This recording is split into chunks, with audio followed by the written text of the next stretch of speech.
Welcome, students. I am going to start the video lecture series of the subject Mechanics of Solid. The subject code of this subject is ME201, and we are going to start with our lecture 1 of Unit 1. And the topic which we are going to discuss today is the introduction to the subject and stress and strain. Myself, Shri Krishna Mishra, Assistant Professor in the Mechanical Engineering Department in Suresh Gyan Vihar University, Jaipur. Let's move into the lecture objectives. Today's lecture objectives are to make you understand the concept of stress and strain. Second, to study about the need of this subject. Third, to solve easy numericals based on the concept of stress and strain. And fourth, to get overview of different types of stresses and their corresponding strains. So whole our main motive of today's lecture is to give you an understanding about this subject, what this subject belongs, and the two important words which are very commonly used in this particular subject in all the units, that is stress and strain. What is the meaning of the stress? What are the different types of stresses? What is strain? What are the different types of strain? Why? So with the help of some basic numericals also, we will get the understanding of this subject. So basically, you have now got the understanding that our main motive is to familiarize you all with the fundamentals of deformation, stresses, strains in structural element. Now, the outcome of this particular subject and today's lecture is to, at the completion of this whole soul video lecture series, the student will be able to know the concept of stress and strain. Second, analyze the beam of different cross sections for shear force, bending moment, slope, and deflection. Third, you will be able to understand the concepts necessary to design the structural elements and pressure vessels. Then after, let's move into the subject. We are going to start our topic 1.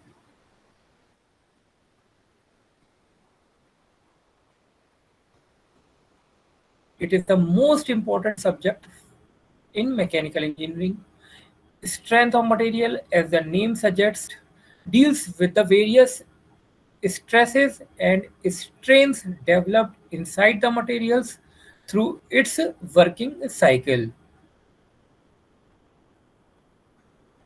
Now let's understand what is strength. What do you understand by strength of any material? Strength of any material is the maximum capacity of a material to withstand or bear the load.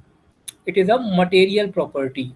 Whatever is the load that can be withstanded, where can be bared by a material, is its strength. It is a material property and it is constant quantity.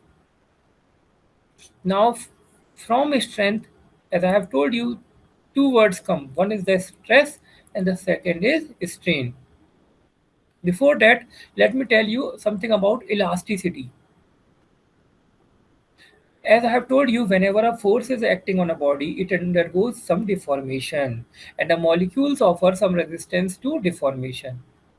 It will be interesting to know that when the external force is removed, the force of resistance also vanishes, and the body springs back to its original position.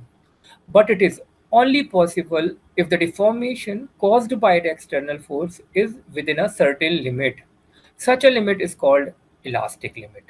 The property of such materials, the properties of such certain materials of returning back to its original position after the removal of the external force is known as basically elasticity. So elasticity is what you already know that, therefore I have not mentioned in my slide.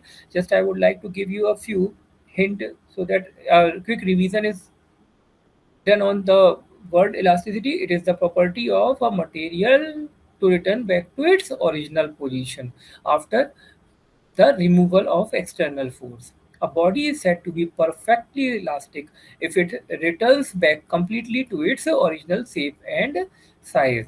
After the removal of external forces, if the body returns back to its original shape, then we say that the body is perfectly elastic. If the body does not return to its original position completely, then we say that the material is partially elastic. It has been observed that if the force acting on a body causes deformation beyond the elastic limit, the body loses to some extent its property of elasticity. If the external force, after causing deformation beyond the elastic limit, is completely removed, the body will not return back to its original shape and size. There will be some residual deformation to the body which will remain permanently. Now, coming into the main word, which is the key word of this subject, that is stress. Let's understand what is stress.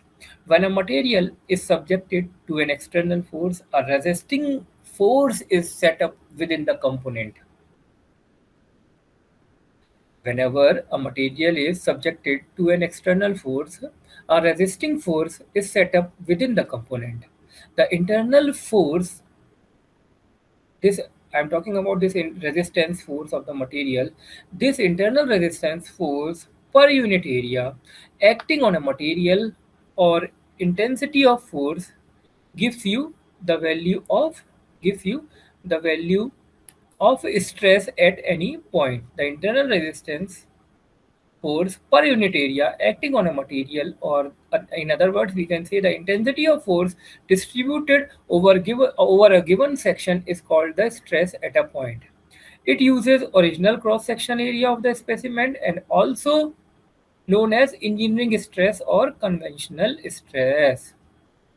By formula, it is given as since stress is denoted by this alphabet this symbol sigma. Stress is denoted by this symbol sigma. All right, so say sigma is equal to this resistance is denoted by the force which is acting on the material. If that is increasing the length of the material, if it tries to stretch outwards, then it is tensile force, and if it tries to compress the material, then it is compressive force. So whatever is the force, that force divided by per unit cross sectional area, that force divided by this cross sectional area of the component on which this load is acting, that is giving you the value of stress at that point. All right. Now, since load, the unit of load is Newton, and area is given by meter square, the stress will be denoted by Newton per meter square. The stress will be denoted by Newton per meter square. And this Newton per meter square is also known as Pascal. So the unit of stress can be said as Pascal. A Pascal is a small quantity, therefore you might see that other names like megapascal you will generally see. Megapascal means how much pascal. Megapascal means 10 to the power 6 pascal, or in other way words we can say 10 to the power 6 pascal means 1 newton per mm square. So this unit conversion you should know, because this unit conversion will be used while solving the numericals. 1 megapascal is equal to how much? 1 megapascal is equal to 1 newton per mm square. 1 gigapascal is equal to 10 to the power 9 pascal, means 10 to the power 9, 10 to the power 9 newton per mm per meter square. So these unit conversions are all very important. Once again, I am telling you, every material is elastic in nature. We all know that is why whenever some external system of force act on a body, it undergoes some deformation. Whenever an external force acts on a body, it undergoes a deformation. It undergoes deformation. All right, and that is why whenever some external force and that is why, as the body undergoes deformation, its molecules set up some resistance to deformation. This resistance per unit area to deformation is known as stress. Mathematically, stress may be defined as the force per unit area. That is, sigma stress, denoted by this symbol sigma, is equal to load P divided by area A. In SI unit, the unit of stress is Pascal, which is given by 1 Newton per meter square, which I have already told you. In their practical purposes, we see bigger units like megapascal, gigapascal, all right, and their conversion I have already told you. Now, coming into the other word which is related to this stress, and that is what? That is strain. Before that, let's have a numerical. A rod 10 mm by 10 mm cross section is carrying an axial tensile load of 10 kilonewton. In this rod, the tensile stress developed is given by, this is a objective type of question in which it is asking you that if the cross section of the rod, if the cross section of the rod is given to you as 10 by 10 means it is a square cross section. 10 by 10 means it is a square. It is made of a square cross section whose size is 10 mm. So 10 area, if we want to calculate the area which we have to calculate to keep in the formula, so it will be 100 mm square. And tensile load that is acting on this particular rod is 10 kilonewton. So 10 kilonewton. So first of all, what we will do, we will convert this kilonewton into newton. So 10 into 10 to the power 3 newton. All right, this will be the load which is applied, means it will come in place of P in the formula. And A is what? A is the cross sectional area, and I have already told you the 10 mm is the dimension. So square area is 10 mm into 10 mm, and it will be equal to 100 mm square. So finally, what we will do, we will divide this 10 into 10 to the power 3 by 100 mm square, and we will get 100 Newton per mm square. As I've already told you, this 100 Newton per mm square, this Newton per mm square can also be written as megapascal. So it will be equal to 100 megapascal. Just write it down so that you are able to solve this numerical. I hope this numerical is easy. I'm giving you 1 minute, write it down.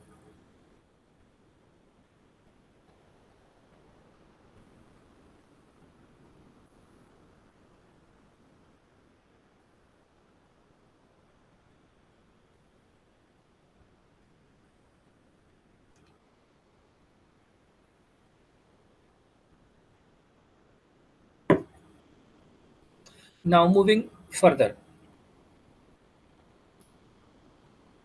the point which are important to remember here are: first, the resultant of internal forces for an axially loaded member is normal to a section cut perpendicular to the member axis. This is important. This is already told. I told you that the load which is applied and the area which is considered both are perpendicular to each other.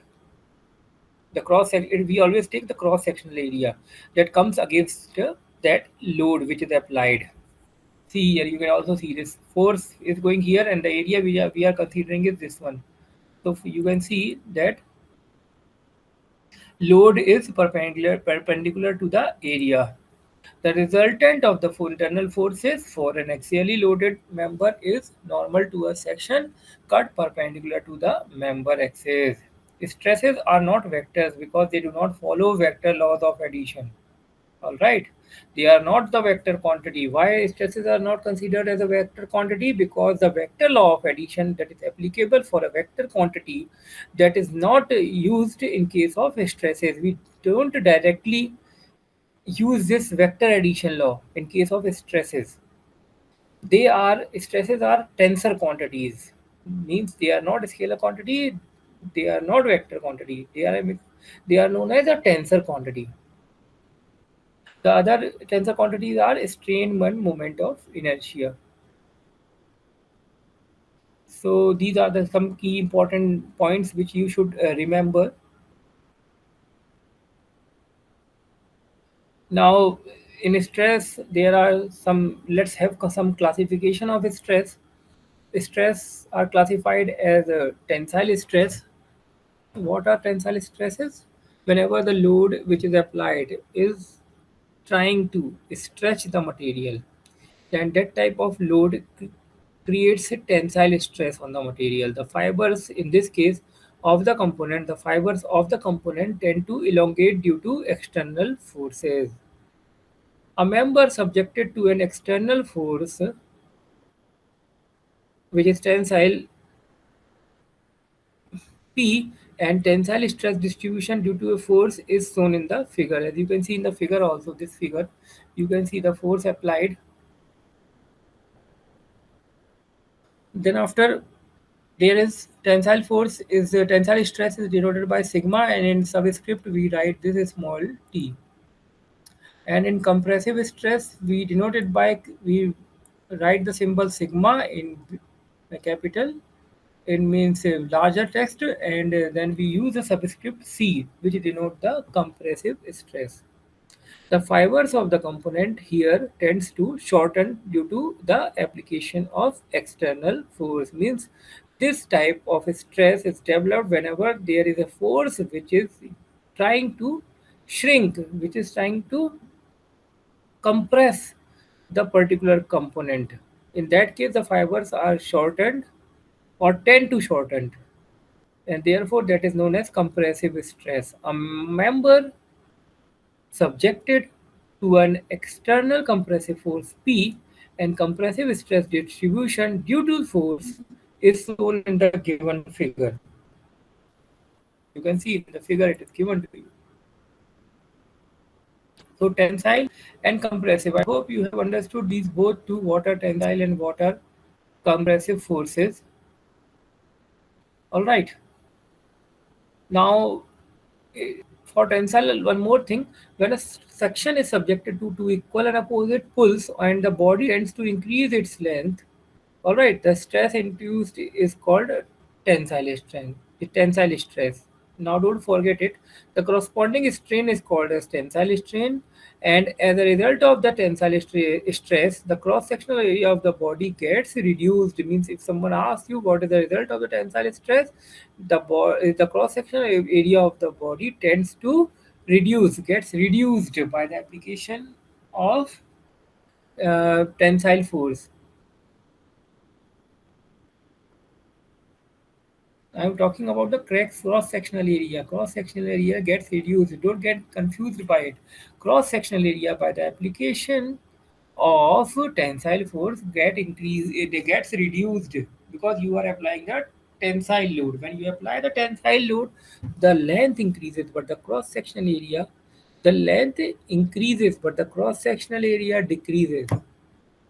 And compressive stress, when a section is subjected to two equal and opposite pushes and the body tends to shorten its length, then the stress induced is called as compressive stress. The corresponding strain is called as compressive strain. As a result of the compressive stress, the cross sectional area of the body gets increased. Now, in this case, you are compressing the object, means you are applying compressive force. When you apply the compressive force, the length tends to reduce, but the cross sectional area it is increased. So this confusion should not be in your mind. Don't get confused. The length will reduce on the application of compressive stress, but the cross sectional area will increase. While in the case of tensile stress, when you apply a tensile force, its length is increased, but the cross-sectional area is reduced. So, whenever there is a question related to this topic, always read it nicely that what the question is asking. Don't be in a hurry to take the answer whenever you are facing some object competitive examination in which there is any objective question. All right. Now coming into the elastic limit. As I have already discussed with you that shear stress also I have to tell you this. Let me tell you first of all what is the elastic limit. Then will tell you shear stress. So what is elastic limit? We have already discussed that whenever some external system of forces act on a body, it undergoes some deformation. If the external forces causing deformations are removed, the body springs back to its original position.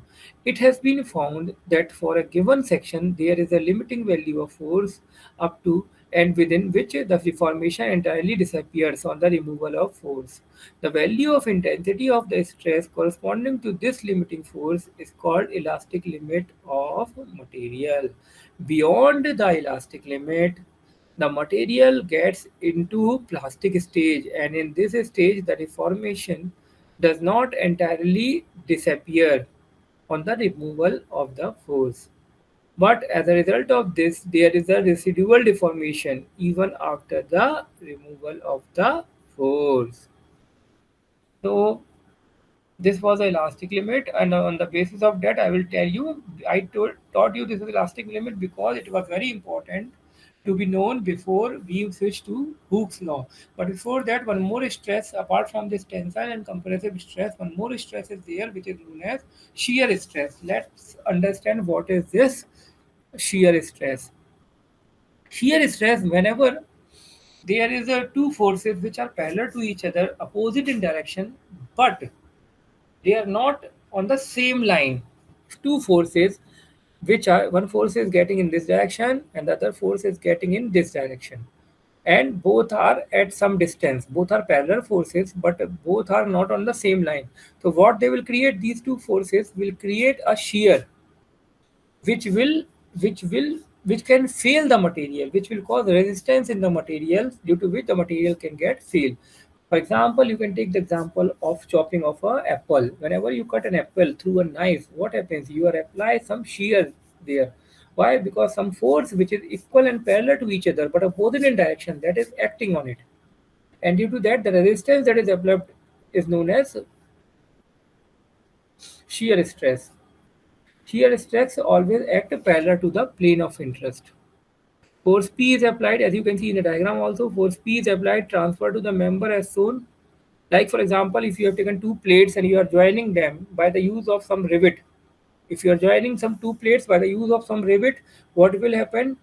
Whenever you some force will, whenever there is some force which tries to, whenever there is force which tries to move the two plates, what will happen? This rod which is there in between here, that will get broken, and the reason for that failure of that particular rivet, which I am telling you rod, that is not a rod, that is either a rivet or a this screw joint.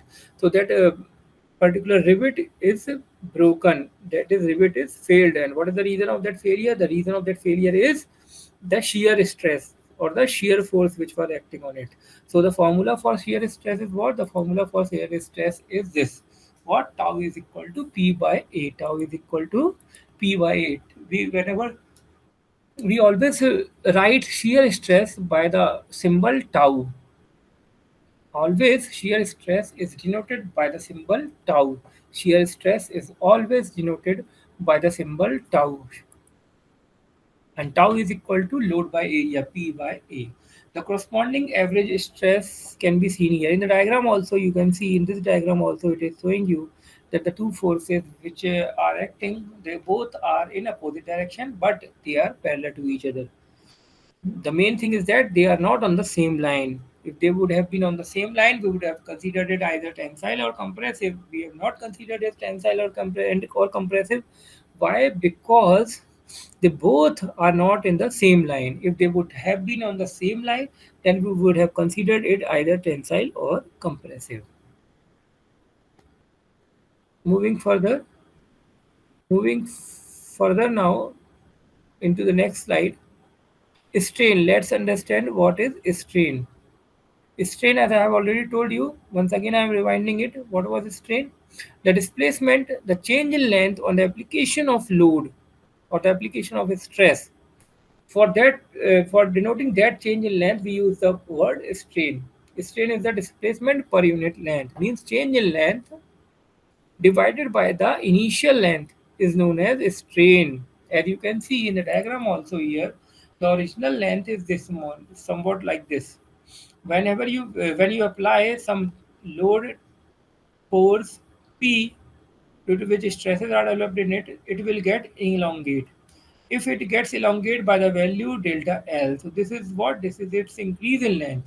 And if you divide this increase in length from this original initial length, then the term which you will get, then the value which you will get will be known as strain. Strain is what? It is the displacement per unit length. It is the displacement per unit length. Del L means change in length divided by L naught means original length gives you the value of gives you the value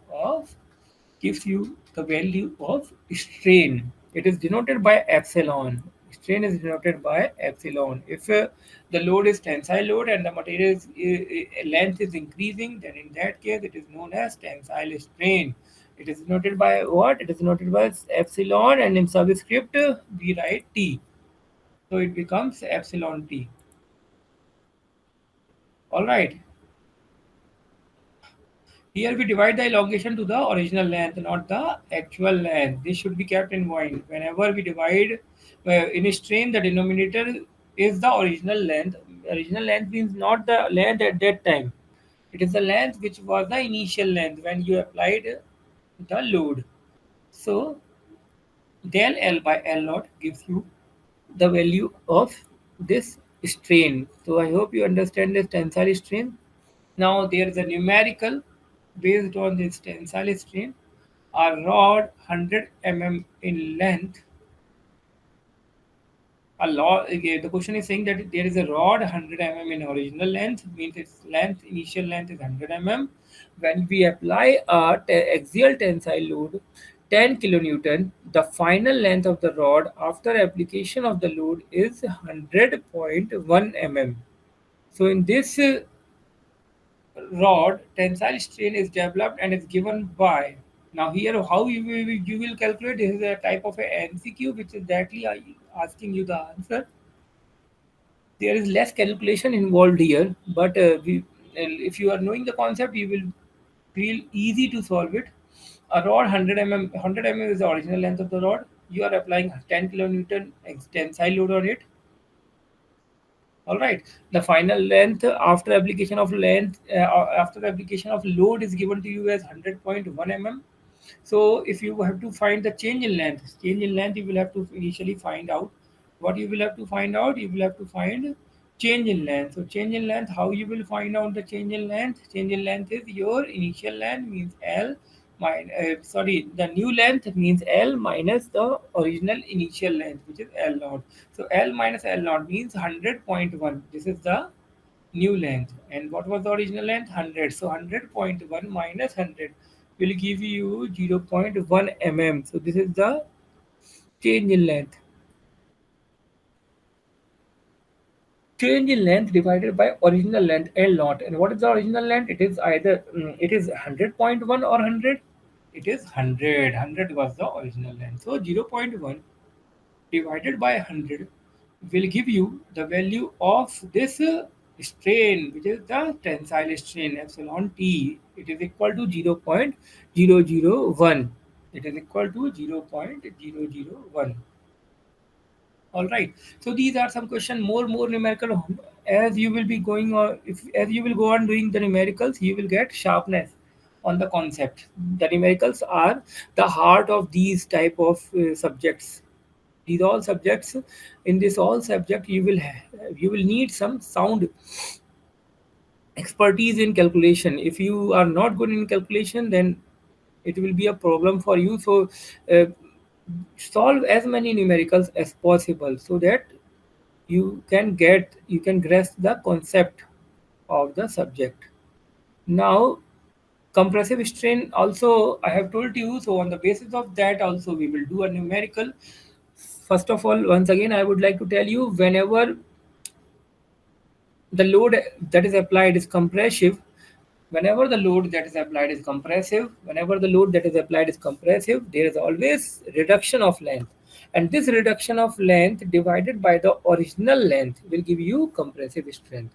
Whenever you applied a compressive force means like this, which tends to compress the material or the object.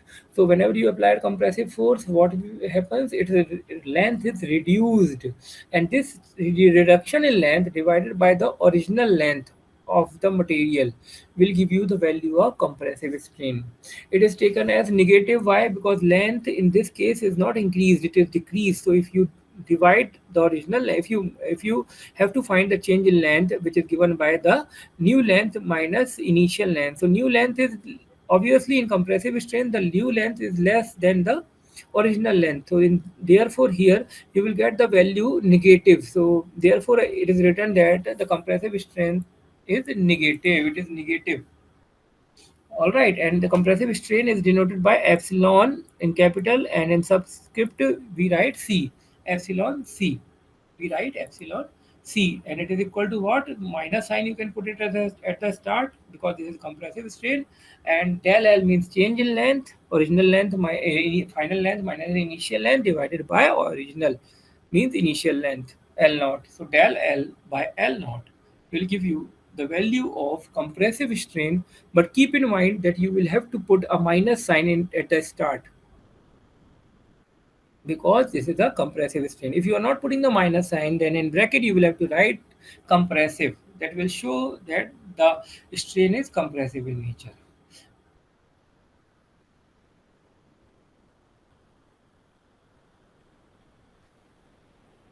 Now let's do a numerical on the basis on the based on this compressive strain. A rod 100 mm in original length. There is a rod which is 100 mm in length. Whenever we apply an axial compressive load of 10 kilonewton, the final length of the rod after application of the load becomes 99 mm. So in this rod, a compressive strain is developed, and what will be the value of the compressive strain that the question is asking from you?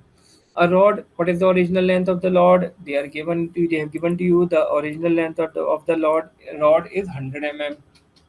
Now, axial compressive load of 10 kilonewton is applied on it. So this is the load which is applied.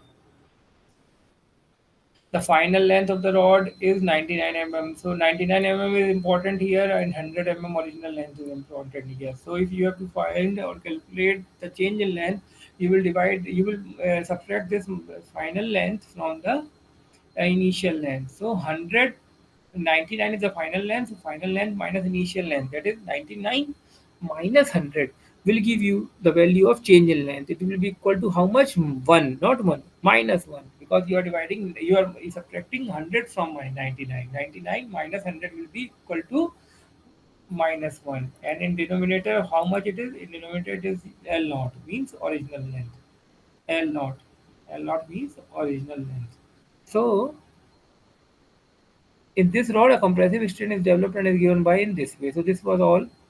L naught change in length is minus 1, and original initial length is 100. Finally, you will get minus 0.01 minus 0.01 minus 0.01. This is a dimensionless quantity. As I have already told you, compressive strain is ratio of what? Ratio of lengths, units of length. So both these units of length get cancelled out, and you get a dimensionless quantity. So this was the compressive strain. Similarly, is a shear strain. Let's see what is shear strain so that we can get the idea of all the three strain, and also we will do one numerical of each so that we can get the sound understanding of this subject. Shear strain: when a force P is applied tangentially to the element, like you can see in the figure also, whenever you applied a force tangentially to the element, its edge displaced somewhat. Where is the lateral whereas where is the lateral displacement of the upper face of the element relative to the lower face, and L is the distance between these faces. For example, if this is the surface and this is the surface, and there is uh, some gap between them. If, for example, let's take this. Consider this is an object. All right. So one force is, if you act a force here in the upward direction, and if the lower direction is fixed. So if you apply a force in the upward direction in this way, and your lower direction is fixed, so what is happening? This upper surface tries to move as compared to the lower surface. Lower surface is fixed, and the upper surface tries to move. So therefore, we say that there is some shear which is involved here. There is some shear which is involved. So how you will calculate the shear strain? This distance between the two surfaces. If you are considering this remote, If you are at the top, you are applying some force. If this is the distance between the two surfaces, the bottom surface and the top surface where you are applying the force, if this is the distance, if you denote this distance by L, capital L, and if the force applied is P, all right. So in that case, if you want to calculate the strain, how you will calculate the strain? If this upper surface gets, it with upper surface moves somewhat, let that movement be denoted by del. All right. Then that somewhat movement of the upper surface, this lower surface is stagnant. This upper surface, if it moves by some distance, let that distance be del. So that distance divided by this distance between the two surfaces, this distance by which the upper surface is displaced divided by the this distance between the two layers, the bottom layer and the top layer, this L, which is denoted by L, this ratio is known as your shear strain. Means shear strain is what? Shear strain is del divided by capital L, where del is the length displaced by the top surface, and the capital L is what? The distance between these two layers, the top layer and the bottom layer. Top layer is movable where you are applying the load P, and the bottom layer is fixed. I hope you have understood this concept of shear strain. Now let's take an example. A block 100 mm by 100 mm base and 10 mm height.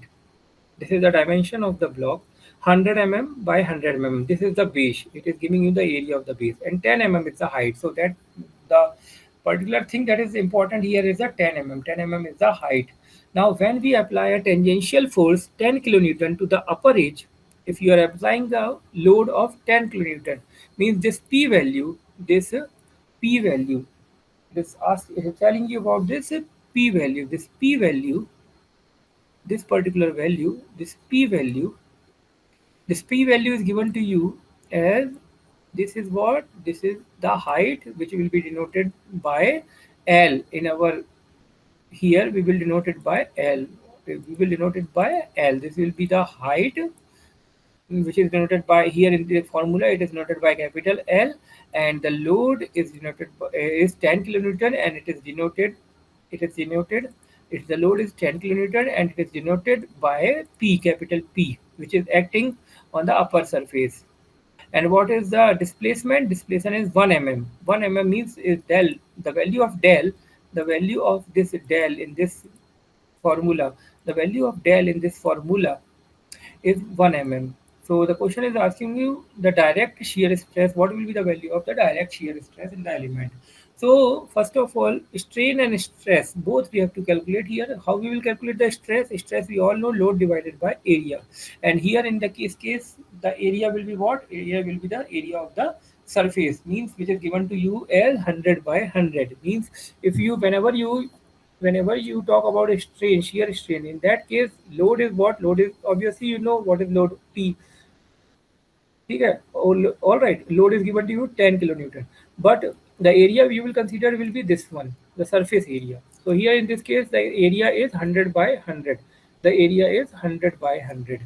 So 100 by 100 is the area, and the load applies at 10 kilonewtons. Therefore, the shear stress denoted by tau will be 10 kilonewton by 100 mm by 100 mm. 10 kilonewton you can convert it into newton by multiplying it by 10 to the power 3, and finally you will get 1 newton per mm square. And 1 newton per mm square, as I have already told you, 1 newton per mm square is denoted by 1 megapascal.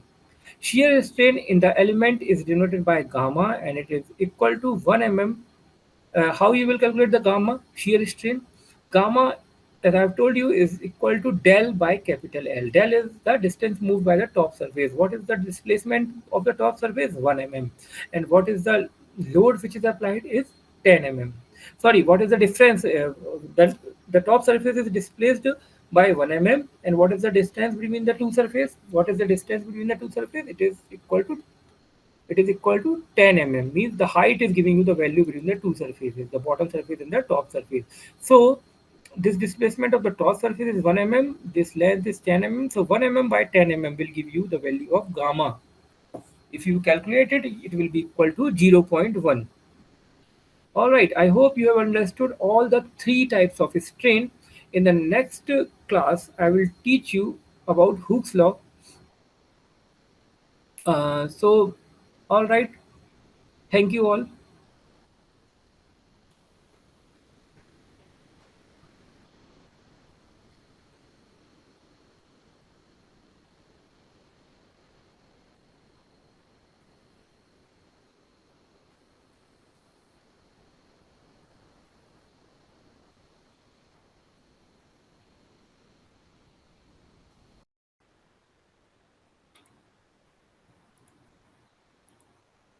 Now, coming into the MCQs, multiple choice questions that will make us well familiar with the concept, and so therefore it is very important to discuss the MCQs.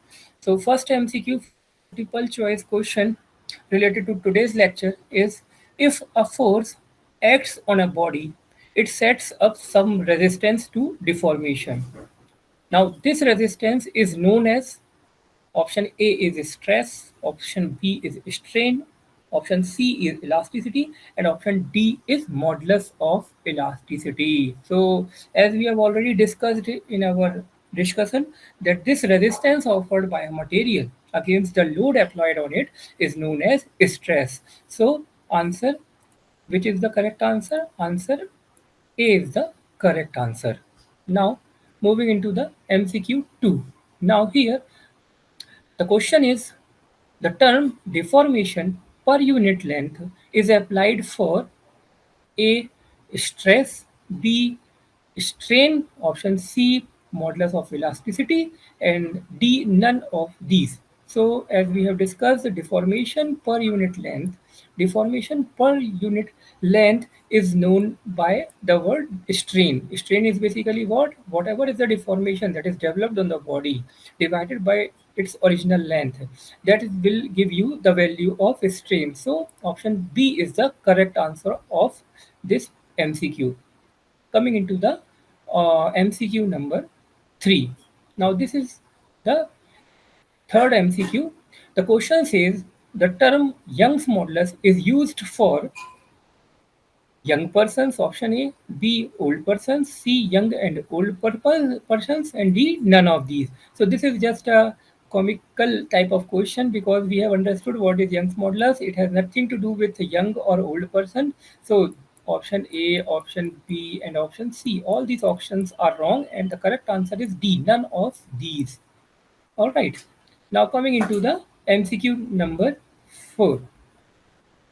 The modulus of elasticity is the ratio of, now the modulus of elasticity, as I have already told you, stress is directly proportional to strain, and when we remove this proportional sign, we keep a capital E, means modulus of elasticity constant. So it becomes like this. So if you have to write Young's modulus, so Young's modulus will be equal to stress by strain. So which is the correct option? As you can see, stress by strain means stress to strain. This A A is the correct answer. All the others, stress to original length, this is wrong. Deformation to original length, this is also wrong. And all of these is also wrong. So correct answer is option A. Coming into the MCQ number 5. Every material of base Hooke's law within, we all know that any material is always Hooke's law within elastic limit. So option Hooke's law. Here the question is not about the, here you can get confused. How you can get confused? See, here there are two options which are very similar to each other, option A and option C. But the more relevant, the more correct is your option number C, because till limit of proportionality, Hooke's law is applied. All right, if there would have not have been option of limit of proportionality, then we would have put as A as the correct answer. But here C will be the correct answer. Moving into the MCQ number 6. Failure takes place by yielding in case of, now yielding happens in case of ductile material. So B is the correct answer. Then after MCQ number 7, there are: which of the following are basic types of stresses? Except, now the basic stresses are tensile, compressive, and shear. Volume stress is not considered as the basic stress. So the correct answer will be D. D is the correct answer. MCQ number 8. The modulus of rigidity is the ratio of shear stress to shear strain. This we have already discussed that in case of shear stress and shear strain, the proportional sign is what is your modulus of rigidity. So option C is the correct answer. Now MCQ number 9. Stress is what is a stress? Stress we all know by the definition that it is internal resistance force. So B is the correct answer. Now MCQ number 10. Tensile strain is Tensile strain means whenever tensile load is applied on a body, its length is increased. Therefore, what we will say increase in length upon original length will be your tensile strain. So means your correct answer is option A. All the MCQs have been discussed. Now, for your knowledge, I would like to tell you the references which I have taken for making this video lecture is the Moss book written by Crandall, the Engineering Mechanics of Solids book written by Popov, the Introduction to Solid Mechanics book written by Shames, and the Strength of Material books volume 1 and 2 written by Timoshenko. And for the test book, for your purpose, if you want, then you can opt this particular book, Strength of Material by R.K. Bansal also. So thank you very much for today's lecture. In the coming lecture, we will discuss the further topics of this subject. Thank you.